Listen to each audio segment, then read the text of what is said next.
Hello one and all, and welcome to Behind the Glass. I'm your host, Sam, from the YouTube channel Seen Through Glass. And I'm Tony from Gravelwood Car Sales. Yes, you are. Each week we get together, we talk about cars, motorsport, F1, what else? Cars? We talk about cars. You can listen to us on Spotify, Apple Podcasts. You can watch us on youtube.com/Behind the Glass. Don't forget to subscribe and turn on notifications. And Tony, if people want to support this podcast, what should they do? Watch it. No. But also head to Patreon. You can support us on patreon.com/Behind the Glass. Thanks for tuning in. We hope you enjoyed the episode. If you're not watching on YouTube today, please stop what you're doing and go over to the YouTube channel, youtube.com/Behind the Glass, because you need to see Tony's outfit right now. What's the matter with it? You literally look like you just got here from the North Pole. Well, it's cold, mate. It's cold, but this is extreme. I mean, it's like Scott of the Antarctic meets Stormzy. You know what annoys me about these big coats is that when you get in the car, you can't drive in them. Oh, I know, it's awful, isn't it? But this is layers. That's why you need layers. So a Swedish man taught me this word. Swedish man. Layers. Because you're right, these big puffer jackets, you get, oh yeah, looking like a boss. Like, as I say, you literally look like you're either going to mug someone or climb Everest. But get in the car and suddenly you're like, oh my God, you feel like the Michelin man. Yeah. So I take it off, obviously, when I'm driving, and then I've just got a T-shirt on. And it's laziness, to be fair. Layers, you are completely right. But there is absolutely no way I'm going to walk around with 3 jumpers on, 4 tops, and a thin coat like you. And constantly be taking them on and off. Yeah. It's a disaster. The only thing is when you start walking around with these big, you do actually get really hot. Yeah. Like, even when it's like really cold outside, you just get hot. They're brilliant, but they are, I mean, they're effective. But yeah, they get in the way. And anyway, well, as I say, you're missing out. If you're not watching, you're missing out because I'm here in just a relatively normal jumper, and then next to me is, well, yeah, it's like when David Attenborough goes to film The Penguins. That's what you got. I'm like an igloo. You're like an igloo. Anyway, before we get into today's episode, we've got an ad, a hashtag ad. What, we got to put one in? We're doing one right now. Are we? For Seen Through Glass Coffee. Oh. Hello. Because, yes. Some of you, if you follow me on Instagram, you'll know. And if you don't follow me on Instagram, what are you doing with your life? I launched these, the STG travel mugs. So the awesome team at Perla actually made one of these for me quite a few months ago, I think in the summer. And I was using it just on road trips and stuff because how cool to have your own branded travel mug. And then a load of you were commenting and asking about it in videos going, oh, what's that? Where can I get an STG travel mug? So here you go. You can now get them unbelievably. Head over to drinkperla.co.uk. They're super good, really nice design. And for me, the ultimate test is so far, they're fitted in every single car cup holder that I've tried. And now, well done, by the way. Congratulations. Thank you very much. You now have to invoice STG for that from Behind the Glass has to invoice STG. Yeah. Oh damn it! What kind of rate? I can't afford to pay myself. Oh, for God! The podcast has gone well this year, Tony, and we're going to review that, but it's not gone quite that well. It's wooden dollars, mate. Wooden dollars, you're right. Yeah. But just to sort of rattle it out, because not only have we launched the STG travel mug, which, as I say, you can get drinkperla.co.uk. Go and find the Seen Through Glass section. Super nice. But also, we've been working really hard behind the scenes on Nespresso compatible pods, because I realise that not all of you out there are sort of coffee aficionados who can or want to make whole bean or ground coffee at home. Lots of you just use like to have Nespresso machines or the ease of pods. So really been working hard on that. It's actually quite a hard thing to do. This is getting a bit nerdy for a second. No, I'm listening. Specialty roasted coffee doesn't really translate to a pod. Any sort of coffee snob will know that pods typically don't have the greatest taste. It can take some flavour away. Yeah, as you would expect. Bit like a can and a bottle with Coke. Well, there you go. Yeah. I mean, but sort of, I guess, to even more extreme kind of understand, version. Boy, yeah. Thank you. And so, yeah, traditionally, you don't get specialty roasted in a pod form, but I really pushed the guys at Perla to work on this because I thought it was really important. And we're not there yet. We are, I would say, 90% of the way, but I thought what we would do is kind of include these capsule sort of prototypes with the STG travel mugs for those of you that might want to try, because I kind of want your feedback now. I think we've got the pods to a fairly good point, but I kind of need to know what you guys think before we then, formalise them and get like a buy one, get one free. Basically, yeah, get a mug and you get a prototype set of espresso capsules. Lovely. So there you go. That's my ad done. But it's quite good, wasn't it? Brilliant, mate. Very subtle. You didn't rub it in people's faces or nothing. drinkperla.co.uk. One more time. Anyway, welcome to. I want a small violin to play. our last podcast of the year. How many have we done this year? I mean, it's been a lot, That's mate. a good question. Come on, I'm going to find out now because I've got a load of stats that we're going to go through. So now I want to. It's 40 odd. It might even be 50. I think it might be 50. Because we have been pretty much every single week this year. Filter. Oh, why can I not do this on here? Well, yes, you're right. I mean, it's been a chunk. I mean, we've pretty much done an episode every single week. I don't think we've missed any. Maybe we have. If we might have missed one, mate. Like we've been we've been like. Okay, here we go. 10, 20, 30, 40, 50, 1, 2, 3, 4, 5, 6, 7. 57 episodes. Aren't there 56 weeks? Oh, that's with the F1 podcast. There's 52 weeks. 56. What are you talking about? My parents are going, why did we pay for that private education? Why did he go to boarding school? Literally. So there are 52 weeks in the year. That does include the F1 podcast, but you've been on a couple of those. So anyway, long story short, we've smashed it. All right, so we've done about... Because you haven't done an episode every single time for an F1 race, right? No, agreed. So I'd say we've done about 45. Fine. Okay. So yeah, I think we smashed it. And actually, why did that come up, by the way? What did we say before that? How many episodes have you done? I asked. Yeah. Well, sorry. Oh no, because it's the last one of the year. That's why you asked. It's the last one of the year, even though we do have additional. Basically, you're going on holiday. You're off to Dubai. I am, yeah. And I'm hopefully going off to Bulgaria to see Vicky's parents. And so yeah, we're taking some time off, which I think we deserve. Absolutely. Been a long we've all got busy lives out of this as well, by the way. Exactly. So yeah, put our feet up. So yeah, so final episode of the year. We'll be back strong in January. It's a fairly short break. We're literally just going to be missing a week, and don't worry, because within that week, not only are going to be uploading hopefully some highlights from the year, but also Paul and I are going to be with you for the 2021 F1 season review. So you should put some bloopers in there. Bloopers would be nice, wouldn't it? Oh, that'd take you a while to get. That would take me a while because there has been some stuff that we both said that actually, one, we shouldn't have said, and two, would be quite funny. Yeah, well, we've had to, cut out. And I'll see. It depends how lenient Vicky is with me on the family holiday. Right. I think because we haven't seen her parents for a while. Fair enough. I might have to be quite, present. But we'll see. So it's been an amazing year, as you mentioned. However many episodes we've done, we have smashed it. And I've got a couple of stats for you. So audio-only versions, 1.2 million listens. Very good. And from the YouTube channel, 2.2 million views. Very good. That's nuts. And we have to say a huge thanks to all of you, because I feel like this year we cultivated a very loyal audience. We have, yeah. We love you all. There have been spikes. There have been newcomers joining the channel, the podcast, the listening ship every week. But there's also a huge group of you that just come back every single week, and we adore you for it. Yeah, across audio and YouTube, that there's probably 40 or 50,000 people that listen every week rigorously. So we really appreciate that, by the way, and a really big reason why we do it as well, by the way. Absolutely. Just a shame that we didn't hit that 50k target. I'm so annoyed. As loyal as you all are, you just couldn't click subscribe, could you? I'm joking, though. They were going to leave.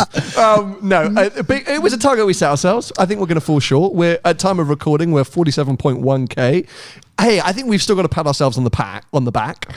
But well, it just means we've got to work harder in the new year to get to 50k as quickly as possible. Yeah, for sure. We can. It's fun.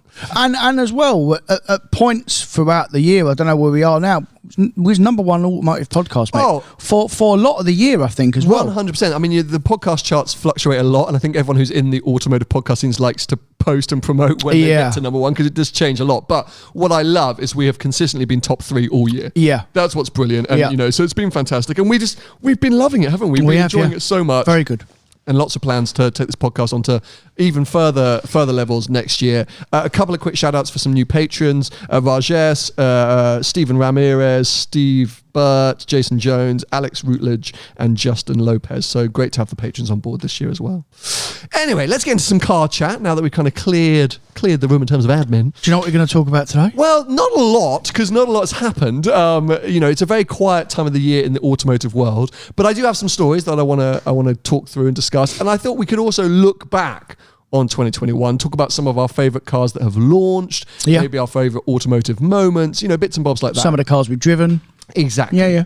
But to start things off, I went a couple of weeks ago. I was invited by BMW to be part of a film they were making on the iX. Oh. So this was super interesting, and I love working with BMW, hence why I've got the X3 M40i. How you getting on with that? Hi. My next daily. You can't talk about that? 2022. So anyway, went out to film the iX. Now, I actually knew very little about the iX before I got there. And what I liked about BMW is they sort of wanted it to be that way. They hired me, I guess, to be the kind of the petrol head, the sort of the naysayer, the sort of anti-EV person coming in. When you're not that anti, you just sit on the fence. I'm sit on the fence. Coming in for their experts to try and win me over. Okay. What do you know about the iX? Not a great deal, actually, other than it. I've seen one inside. I've looked round one because they're around, and they look, as you sit in them, they look like a big i3, essentially. 2 huge screens, an odd-shaped steering wheel, isn't round. But apart from that, mate, I know nothing. Yeah, well, so obviously i8, i3, iX. There is also the i4 and there's the iX, things like that. But this is a completely bottom-up build. Yeah. It's big. It's a few quid as well. Oh, as all EVs are. It's big. It's a few quid. I don't think it's particularly good looking. Range Was sort of impressive. I don't think they've absolutely 300. Yeah, 500 kilometers they were saying. Yeah. So 300 odd miles. Right. I don't think they've revolutionized that space, which, maybe BMW being BMW, I kind of half expected them to take another step forward. If you think about the i3 was so revolutionary when it came out. Yeah, been out a long time, that car. Yeah, iX, I was like... Nearly 10 years, that car, right? I guess. 14, I think, maybe. Yeah, 7 or 8 years been out, yeah. So, the first half of the day, I was like, yeah. Anyway, then the product expert or product manager talked me through the sort of more intricate details of the car, or at least I guess what it's like to live with. Right. As a family wagon, which is how she was using it. She'd picked me up from my hotel and she had a kid's chair in the back and it was all a bit trashed. I thought she had her kids in the back. Professional. It was actually quite amazing in the sense where they've built the interior space to be like a living room. Okay. And I think the reason I'm bringing this up, I think this is what we're going to start to see from a lot of manufacturers now, not necessarily just in the EV space, but as autonomous driving becomes more of a thing, AI, etc. And people are going to be spending when they're in the cars, it's going to be a different thing. They're not all about driving. I think we're going to see more and more manufacturers creating these kind of living rooms, which is what they've done. Now, I think I know the answer. But last week, you shocked me when you said that Range Rover you're in at the moment is a super nice wafter. When it was EV and blah, blah, blah. So, end of 2021, where's your head at with autonomous driving coming? Where's your head at with long-distance cruises maybe being, out of your control? You're on the motorway, cars driving. I'm not having that. You're still not keen? No. I'm less keen for that than I am electric cars. Really? And I'm really not keen for electric cars. The example, I'm not turning, by the way, as in I'm not saying that I'm going to go out and buy an electric car. Just so you know, Tony's got a great new ad. It's electric vehicle companies. I just had one of them moments where there are certain cars that would suit being electric, and a Range Rover would be one of them. The only problem is, and at first, I never thought that they would be, because people just like the torque from the diesel and they like it to be able to pull a certain amount. But if they can get over that bit, and like I said, the range, and I did see a couple of comments last week actually say, well, who drives more than 100 miles a day? Well, I do. Yeah. And so do lots of other people, to be fair. Yes, there are a lot of people, and a percentage of people, and probably a high percentage of people, that do less than 100 miles a day. But as I said before, electric vehicles do not work for everyone. Therefore, they don't work, in my opinion, because they have to work for everyone. A combustion engine car works for everyone. It's as simple as that.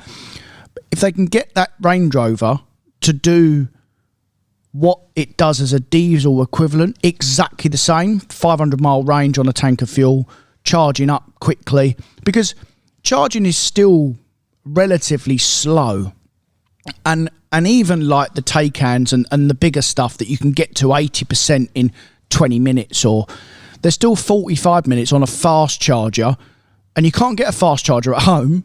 You can only get one out and about. There's still 45 minutes to charge to 100%, and all night, mate. If you're at home, for sure. So that's not good enough yet. But I'm not saying they won't improve that. And if they do, there will be certain cars that I wouldn't miss being combustion. I'd be quite happy to drive them around. I still think a lot of the audience who've been here since January will be finding it hard to hear these words coming out of your mouth. But to move on from sort of last week's chat a little bit, as I say, where's your head at with, I suppose, the next stage, which is if you're prepared to accept an electric wafter, electric Range Rover or electric in some situations, on the motorway, when, for example, you've got to go up to Edinburgh to pick up a car, which you have to do a lot. Sometimes you have to travel parts of the country, and you've got to drive back, and you've got a 4.5 hour drive on the motorway. Is there no part of you that thinks, you know what would be nice to switch on autopilot right now and not really have to think whilst I'm on the motorway and be able to catch up on emails or to be able to swivel my chair around, put my feet up? There's no part of you that thinks that future... There is that opportunity in the future? Well, I like to be in control, and I like driving. The only time I really don't mind sitting as a passenger, as an actual passenger, is on an aeroplane, because I can't fly an aeroplane, so I haven't got a choice. I can't drive it because, one, I don't know how to, and the pilot won't let me, and a boat or a helicopter or something like that. But if I can drive it myself, I'd rather drive than sit as a passenger, for sure, because I like to be in control. And I am a little bit of a control freak anyway, in general, as you are. So, autonomous driving at the moment, as it stands, I not keen. No. So are you? Well, you know what? Yes, actually. Yeah, but you had a butler growing up. I mean, that was my autonomous driver. yeah, exactly. Like Siri. What was the male Siri? But anyway. Oh, mate, your dad. That would be perfect. But for that's him. what I mean for my dad, because he literally. Well, he doesn't. We stopped him from driving. Did you know that? Yeah, he goes to sleep. Yeah, he kept falling asleep at the wheel. So we sold his car, and he now takes the train. I mean, literally, my dad. I don't even know how my dad is these days. 60 something. I don't know. Yeah. Literally was like a Red Bull athlete, not in the good way. You would get into his car, open his glove box. He had like 17 cans of Red Bull in there. And I was like, what is this endorsement deal you signed without telling me? He goes, oh, it's the only way I can stay awake. I was like, oh my God. He was necking like 3 Red Bulls per 2-hour journey. Oh my God. So we got rid of all of that. But yes, you're right. Perfect for someone like that. And for me, I'm like you. Yes, of course, if I'm in a car, I want to drive. And 99% of the time, I want to be doing those drives anyway. I enjoy long distance journeys. Yeah. But there is also an element where a lot of it is boredom, and a lot of it, if I had the opportunity to switch off slightly, I could kind of see where that would work. We're nowhere near ready for it. Oh my God, the crashes and the deaths would be insane. But here's an interesting fact. You just mentioned you feel okay in a plane. So a friend of mine's a pilot out in the UAE. Should I disclose who he flies for? Anyway, he's a pilot. He's great. Doesn't matter. Doesn't matter. And we were talking about it. I spent some time with him around the F1, and I was asking him about what it's actually like to fly and how does it all work. And he said, do you think you would get on a flight that was autopilot only? I went, no, are you mad? He goes, because I think in the next 5 years or so, there will be an autopilot only flight. Well, wait a minute, mate. I mean, I don't know a huge amount about flying, but apart from the taking off and the landing, I mean, they got to be there, but I think the plane does everything anyway, right? So this is what he explained. So he then went on and said, because do you realise that actually computers are far better than any human at 99% of the scenarios? All the sort of big horrific crashes you've heard of in the last 5 or 10 years have been human interference into the computer systems. And really at the moment, the only thing that the flight computers can't handle are crosswind landings. So those are the only stress moments really these days for live pilots, because you're right, the rest of the time they can really put their feet up and almost nod off and rest and relax. You know, there's various processes they have to go through, but a large amount, if not pretty much all of the flight, is done via a computer. Yeah. So he said, you probably wouldn't notice if you were on an autopilot only flight compared to a human flight. Yeah. But inherently in my brain, I was like, no, but I don't trust the computers. And so I think that would be the same thing in cars. Whilst we might be getting to a point, and hey, look, at the moment, all the focus is on EVs and hydrogen fuel cells and synthetic fuels, etc.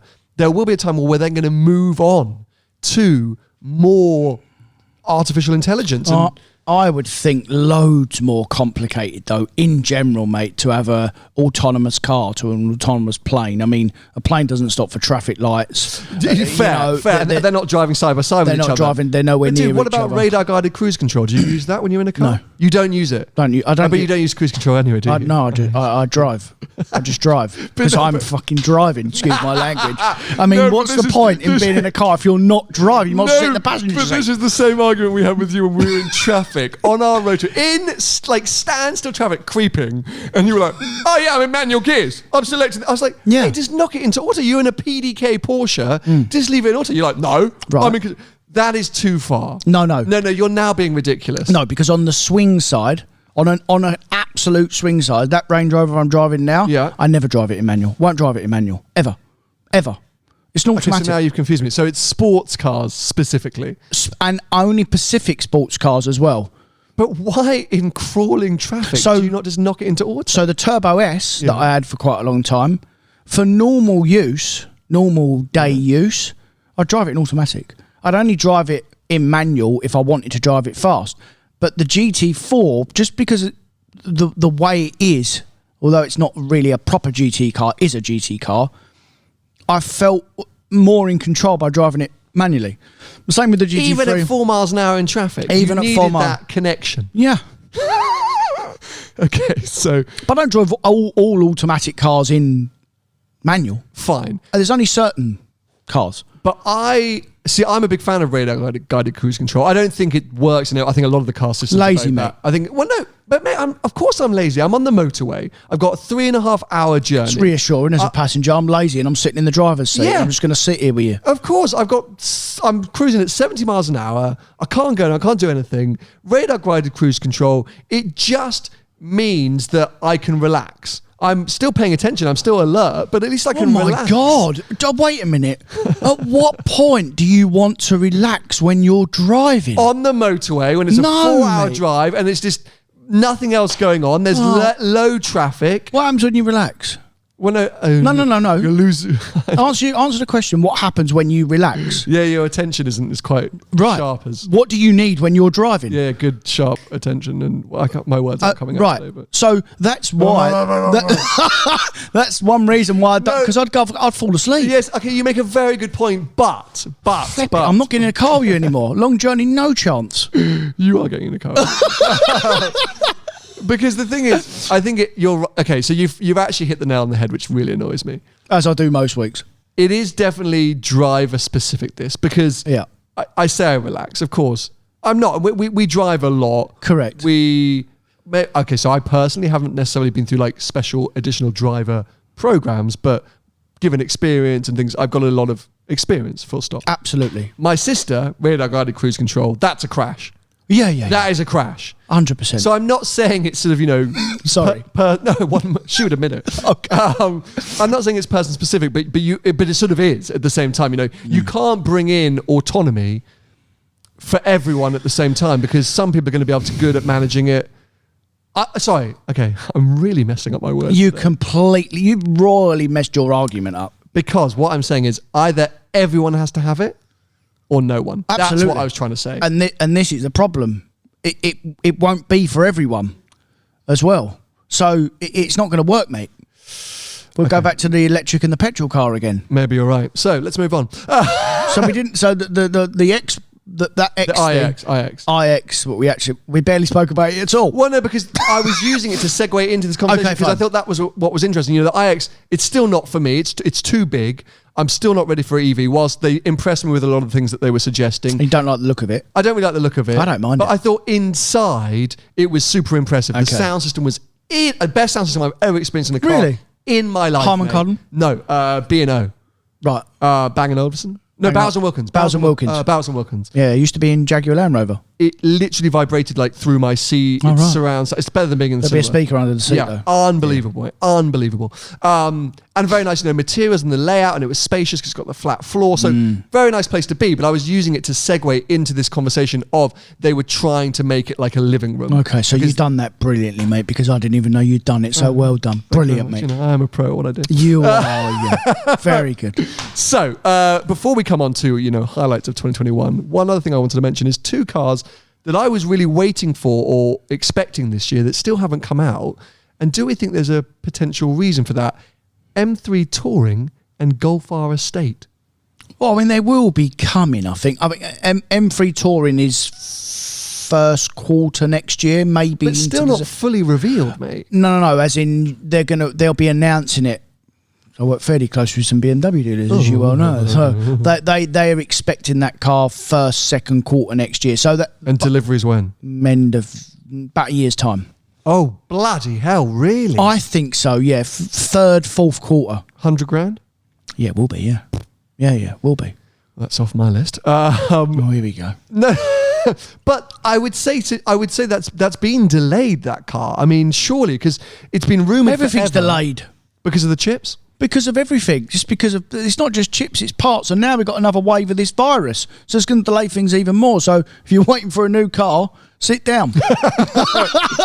Well, Golf R Estate was the other one. Yeah. Because another car which I've kind of been waiting for ages. Yeah. I'm intrigued by. I think, they've always been so good. Where is it? Well, in general, mate, by now, I mean, that car's been out about a year now, that Golf R.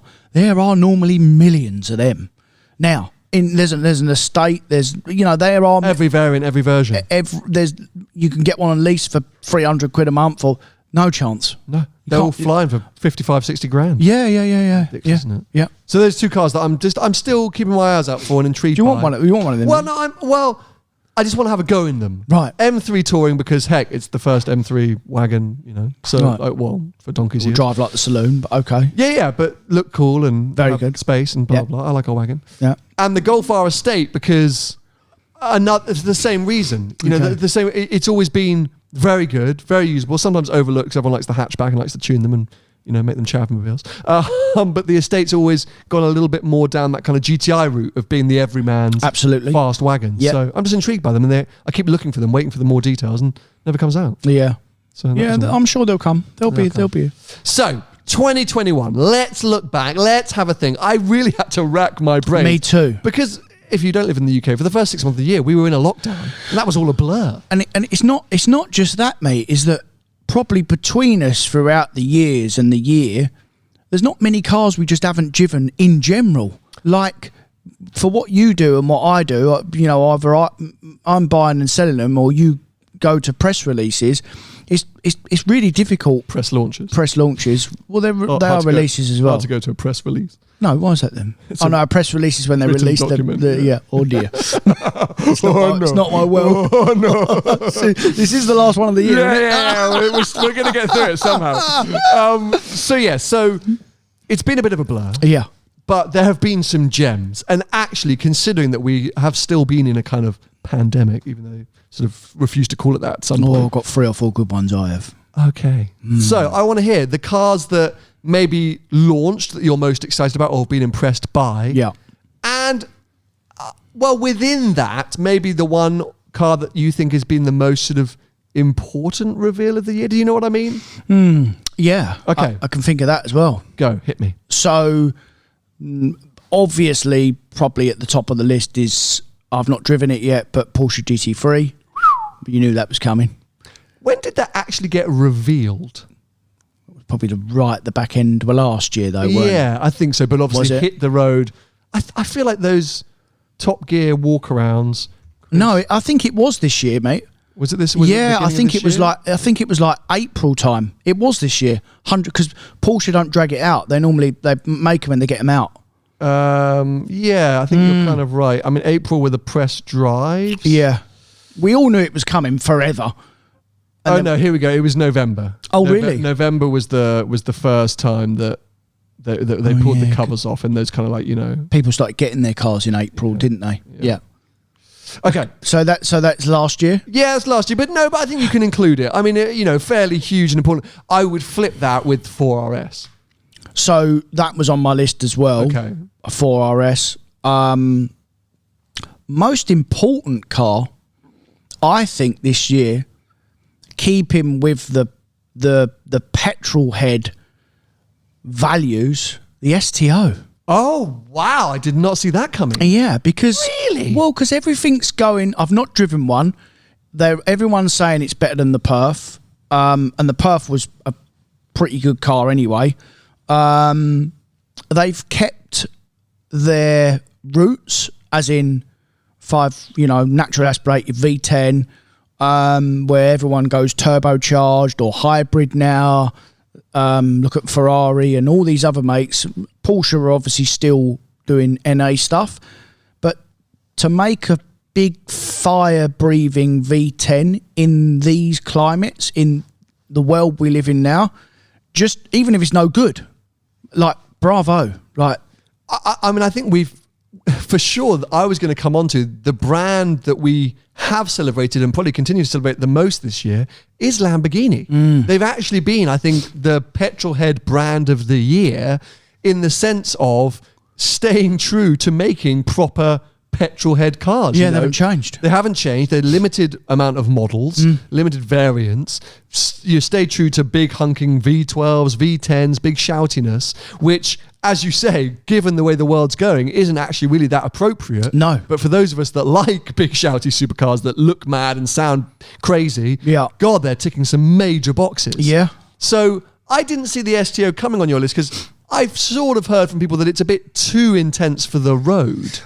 Well, like a lot of these really hardcore track version sport supercars, mate, they're all awful road cars. We can go down the list. The Black Series, as you know, you've driven it. It will be a terrible road car. Ding dong. Disagree.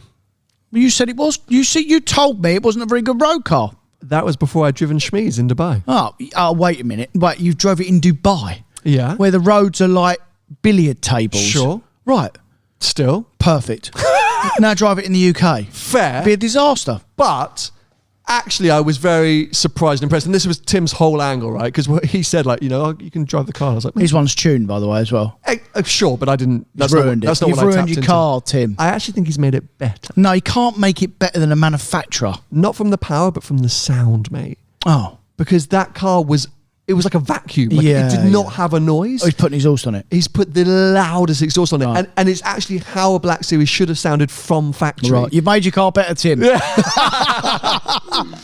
And inherently, because I drove it in Dubai, yes, but also at low speed. And that's where it would have shown up. If I was in an STO, then I would have been, that's a really great car, mate. Like, I'm sorry. I know you think it's going to be mad, but I suspect the STO is going to be full on. In Dubai? Anywhere, mate. No.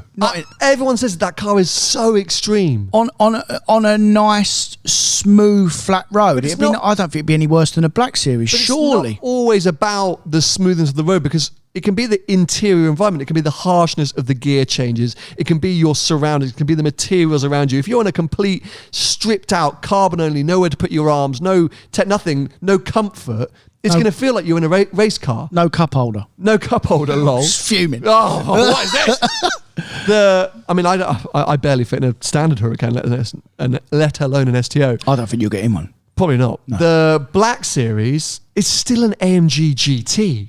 It's not really that stripped out. It's not that intense. As a place to sit and spend time, it's still a very nice place to be. Yeah. Okay, fine.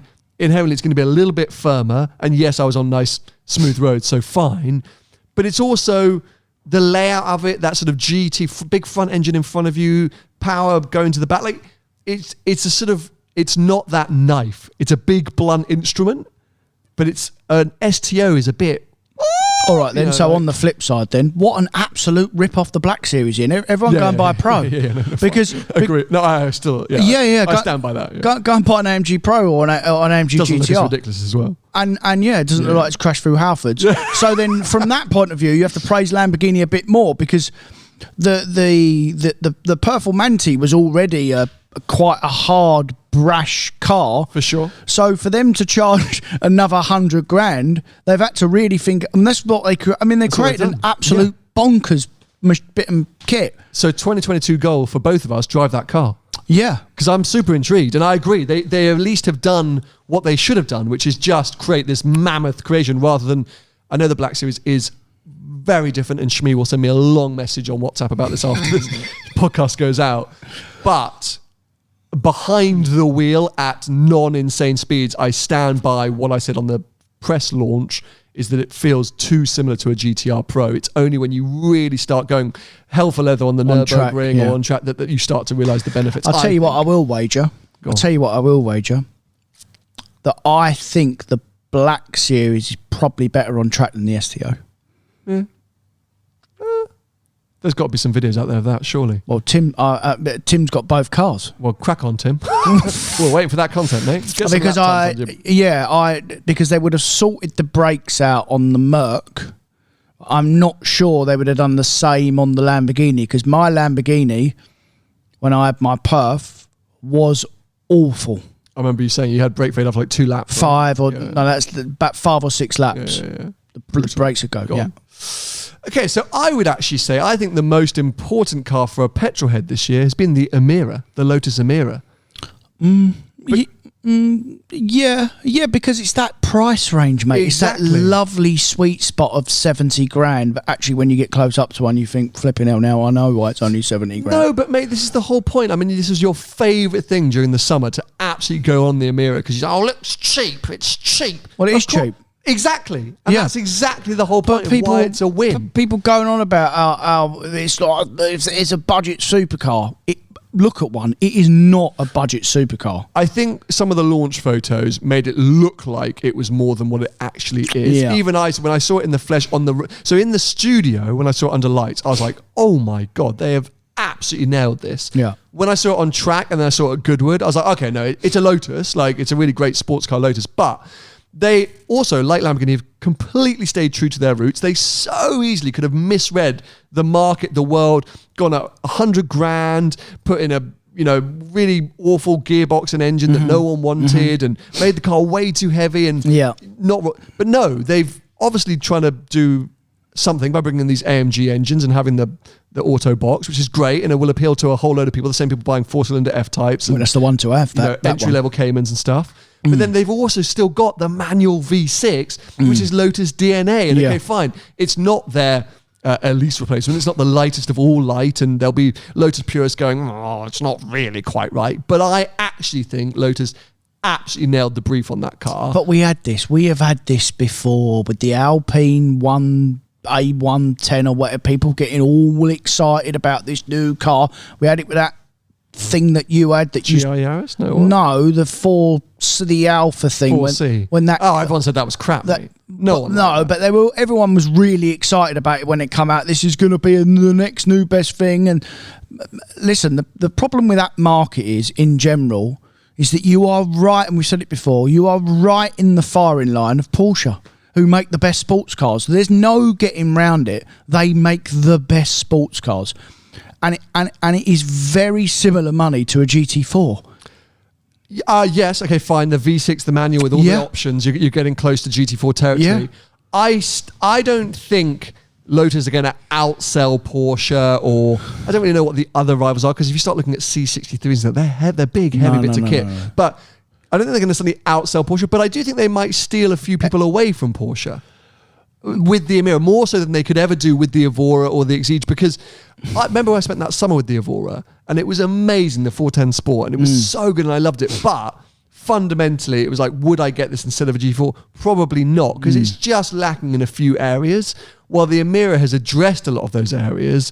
And if you're someone who wants to do something a bit different, if you want someone who's not just going to go down that same old mold of which, basically is 90% of our audience, including us, let's go get a Cayman, I think the Emira is a much better option. But as I say, I think it's important because Lotus managed to stay true to who they are. Yeah. Whether that's good or bad. They'll definitely have some F-type customers come over, because, by the way, in a couple of years, you're not going to be able to buy a combustion engine F-type. Nope. So for sure, they're going to get some of them customers. And look, I'm not saying that no one's going to buy them, because from what I've seen, there's sold out slots.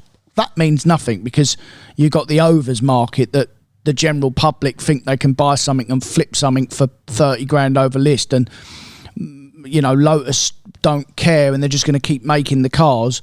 That car for sure won't perform what we're seeing now. It just won't be like that, mate, because we've seen it with previous models. But fair play to them for making the car. I'm sure it's a good car. I'm sure they'll sell a ton of them. but I don't think it'll be as successful as what everyone's saying it is, because Well, they never are. I hope for Lotus's sake you're wrong, but I agree with you that I don't think it's going to revolutionise the company. No. I think they're selling well because it's the first really new Lotus for 10 years. So hence, of course, people are going to be excited. Yeah. But it's all come down to how it performs, how it is like to drive, the variants after. We've got Lotus SUV coming. You know, this is a rebranding for Lotus. So let's see. This is, okay, Avaya was day dot, but this is, this is the start of something new. And it's a brand that you're not ever that excited about, so I don't expect you to sit here and go, oh my god, I've changed my entire mind on Lotus. But for me, it was an exciting car. I'd love to have a go in one for sure. Would I actually buy one with my own money over a Porsche? Of course not. I just wouldn't. Sure. So, but if I was in the camp that actually I want to try something else than a Porsche, then yeah, I'd buy one. But fair enough. I'm not in that camp. You're never going to be in that camp. So, a few other ones to touch upon. Flying my Jaguar flag for 2 seconds. F-Pace SVR this year. Made all the changes they needed to change. I can't remember what the feedback was, but they asked thousands of their customers of how can they improve the car. Got all the right feedback, implemented all the right feedback. That is still the best bargain super SUV out there. Okay. No? The new one with the new facelift and everything. Sorry, I always get F-Pace. F-Pace, not F-Type. The SUV, F-Pace SVR. Yes, it gets very, very overlooked for sure. And Brilliant thing. In that, especially the SVR one, they're actually not bad value when you look at it. And if you compare it to a sport SVR, it's 30,000 quid cheaper. Mad, isn't it? Yeah. Just having a look through some of the other bits and bobs that I did or at least drove this year. 765 LT McLaren was. You drove one? Drove one. That was fairly nuts, obviously. There was something that just popped into my mind. Of course, we have to talk about the Ferraris. Now, of the three, I'll be interested to see which one you were most excited about. I'm going to say 812 Competizione, Daytona SP3, 296 GTB. 296 Yes, GTB. I agree. Yeah. Who saw that coming at the start of the year? Yeah, for sure. I mean, 296 GTB is the one that I think, Ferrari, I don't think many of you are listening. I think Someone that is, will but- be a mega. And by the I way, really wanna have a go. F8 discontinued now. Finished. Done, finished. Finished. Wow. So that is, as a production car, that is one of the rarest production cars that Ferrari have ever made. F8 Tributo. Yes. I mean, they made them for like 18 months, mate. Okay, but how many did they make? Because in the Middle East, as you're about to experience, because that's where you're headed for your holidays. Oh, it's in millions there. Oh my God. There's not more millions than here. Mate, not here. In the UAE, everywhere. Oh, okay. Fine. And apparently in China as well. Okay, so fine. I did see a comparison because you bang on about how many Urises they've sold. How many Urises have they sold? Do you remember? Up until a couple of months ago, 15,000. So the F8 still has sold more.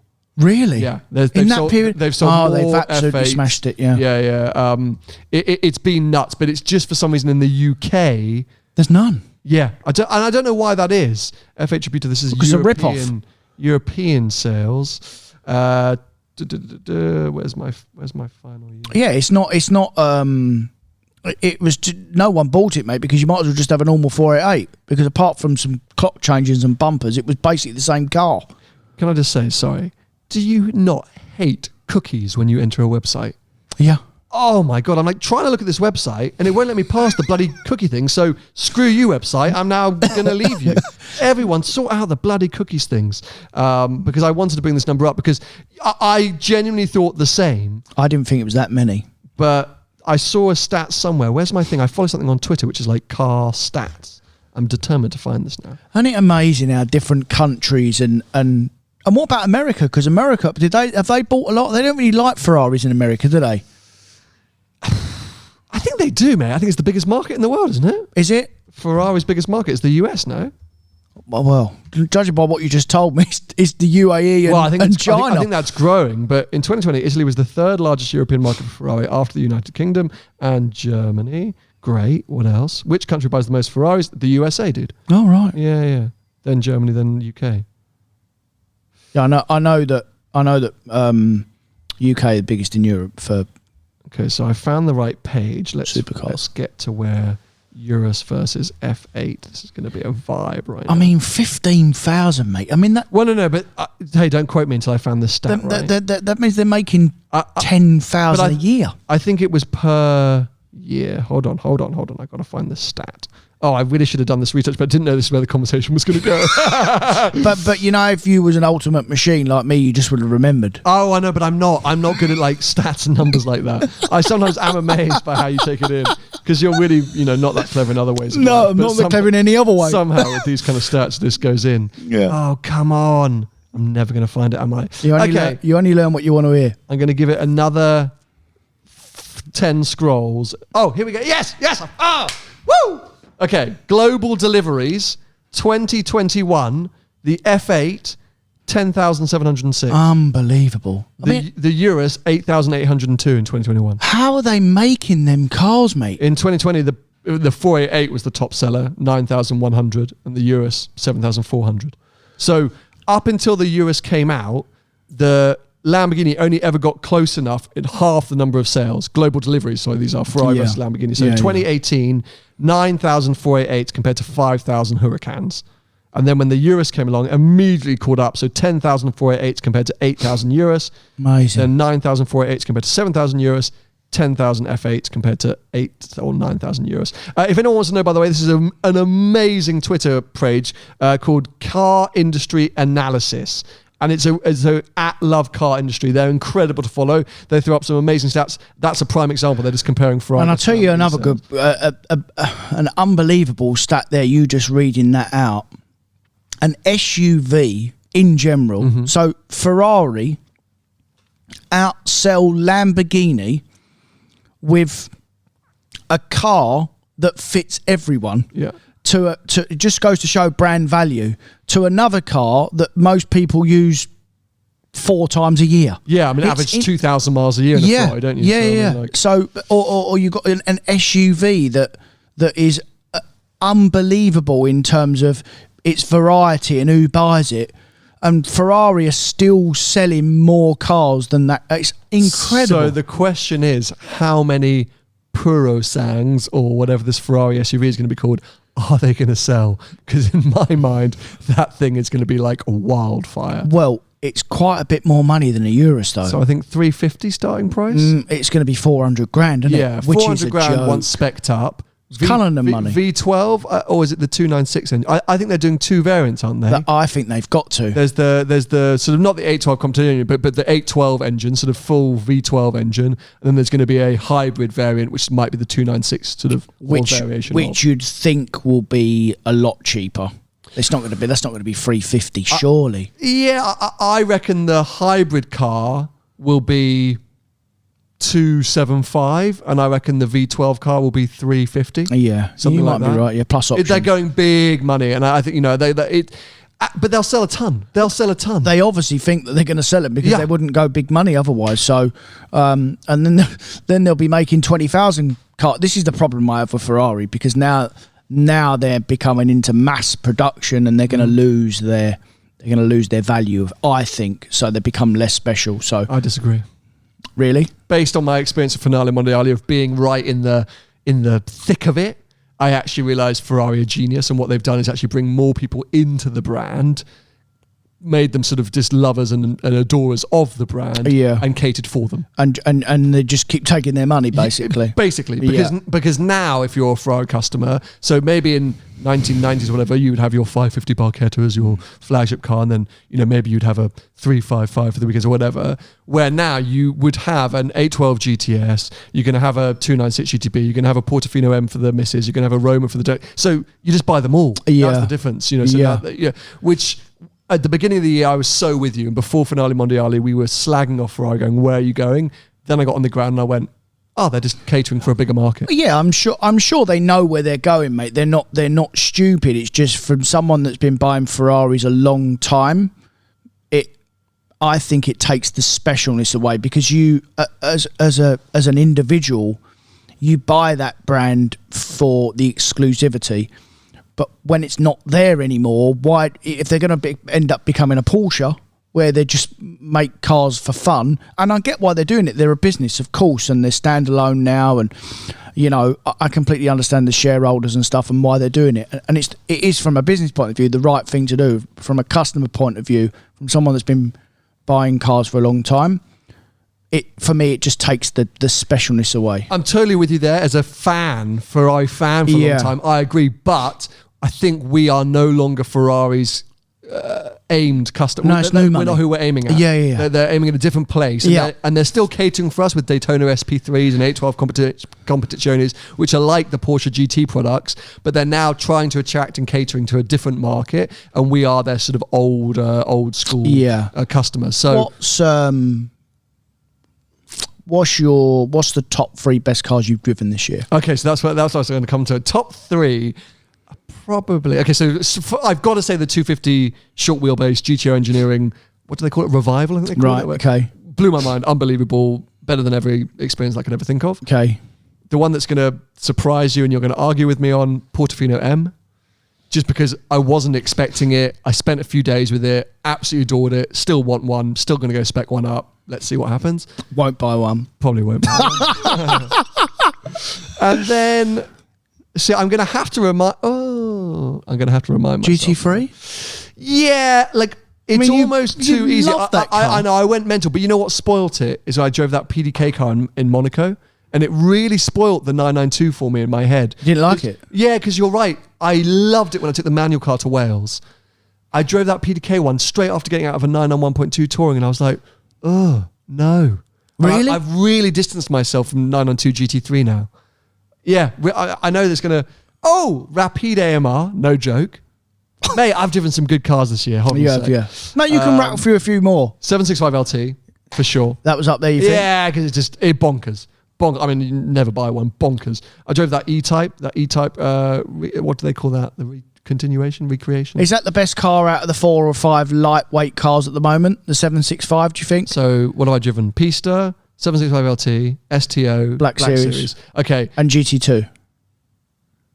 No, what? And GT2 RS. That's got to be in there as well. They're all around that money. That's a long time ago. So 2 RS I'm immediately discounting because 5 years old or however long. How old is it now? It's 4 years old coming up. Get out. See you later, mate. Yeah. By the way, we're waiting for this new 992 ST, which is going to be the rival for this, by the way. Right. STO I haven't driven. Get rid of it. Black Series, not for me. It's not a Mercedes, or it's not a Ferrari or a Porsche or a McLaren, is it? Or Lamborghini even. Pista versus LT is very hard because I'd have the Pista every day of the week. The LT is probably a better car. Probably. Yeah. But when have we ever said that actually the McLaren has not been the better car? But I drove that 550 Barchetta. That was awful, but I loved it. Oh man, I've driven too many good cars. So I've got to go with what I first said, right? Which is Portofino M and the 250 short wheelbase.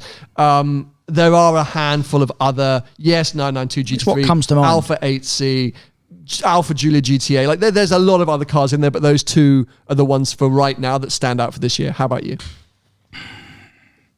Roma. That's a very good car, that Roma. And I was comparing that to the Bentley Continental GT. The Continental GT, and I would probably, to drive, as in if you're going on an out road, I'd probably have the Roma. For sure. To get down there, I'd probably have the Bentley. Sure. If I wanted to drive to the south of France, I'd probably, because I don't think cruise control on. No. but just drive it in automatic like a normal human being. Sure. But yeah, once you get on a twisty, 100%. You'd have the Roma. And I could not believe, and I only understood once I drove it, how light it was, that car. So it is a big car. It feels light on its feet as well. But it feels light on its feet. So that was in there because I was comparing it to other cars in that value. GT4 PDK, for sure, 100%. The PDK transforms that car. Although I was being very, very picky in terms of I'm comparing it to a GT3 and a GT3 RS, which you shouldn't do because it's a different thing. But in that price point, there isn't a better car. It's very good, that car. And the last one, The new M3. Oh, wow. Out of nowhere. What a car, mate. That is So this is very interesting because this is classic Tony. You had a car which you were one moment thinking about bringing on the Euro trip. Well, I would have brought it. You would have brought it, but you couldn't get it running quickly enough. Because of the fuel crisis. Sure. But you were also quite quick to slag it off. In your limited experience at the time, you were a bit like, don't get it. Oh, it's too soft. Oh, it's too boring. Okay, fine. You didn't really drive it, but you were quick, as you often are, to judge. Yeah. Now you've spent more time in a different car and suddenly you're... Oh, this thing's amazing. No. It was always amazing the first time, but when we went away and I was in the GT4, I couldn't imagine the M3 being better than the GT4 for that trip. And when we was on that, because the only thing that worried me about the GT4 was the big motorway slogs, but it was absolutely fine, mate. It was comfortable. You know, I drove all the way back from Monaco. And I didn't miss a beat. Yeah. You know, I didn't get out feeling uncomfortable. So that's why I praised the GT4 so much. And the M3 would have been very good at that bit. But when we was up in the Alps on the twisty stuff, there's no way it'd have been as good as the GT4 for sure. Sure. I just know by driving it what I've driven now. And you're right, I knew it was good and it felt good and it's like a little M5. It's 4 cars in one.